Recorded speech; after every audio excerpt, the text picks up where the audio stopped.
Welcome to the Daily Plunge. We are in Paul's second letter to the Corinthians, chapter 12, verses 11 through 21.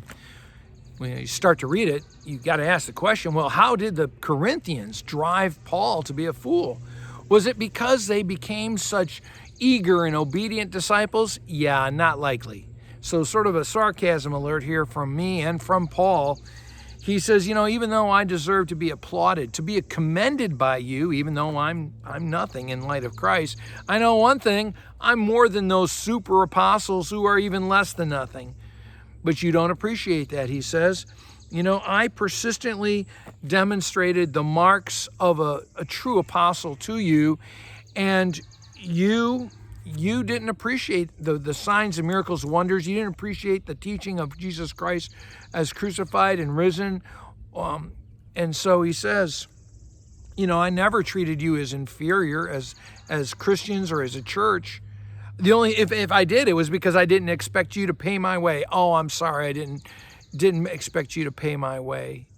And so he goes on in verse 14 to say, now I'm going to visit you, and I won't expect you to pay my way then either, because I don't want your money.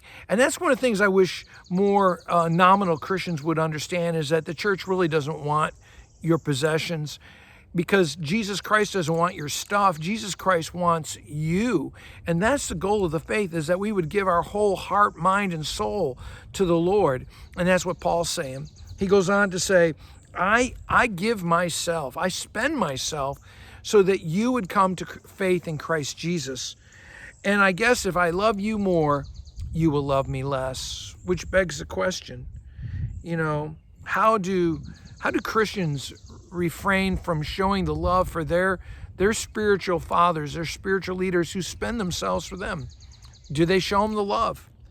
So he goes on in verse 16, and he asks, did I trick you, into the gospel? Did I do a bait and switch? He says, no. Did I exploit you? Again, no, he's not taking advantage of them. He says, I sent Titus to you, and he doesn't exploit you, and I trained him. We walk the same way. I'm not exploiting you. He's not exploiting you. But then Paul goes on to say, do you think we're being defensive?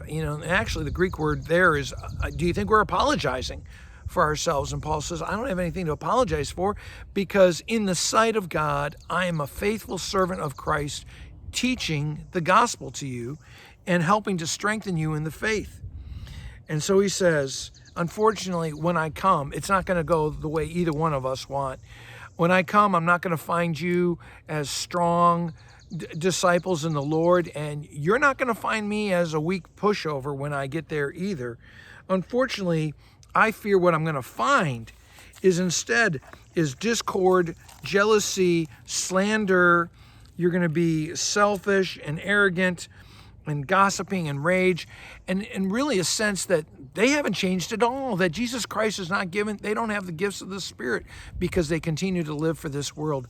And then Paul says, and I'm grieved that when I come, so many of you will not have repented of your sexual immorality, your impurity, that you're reveling still in debauchery. And that's the thing, is that the world tells us that our bodies are to do with as we please. But when you belong to Christ, that just isn't true. Christ wants you to be a pure and holy temple. And that our sexual lives are a very strong indication of that. And Paul's calling them out on that, just as he would in our day and age, in a world full of debauchery. Well, have a blessed day.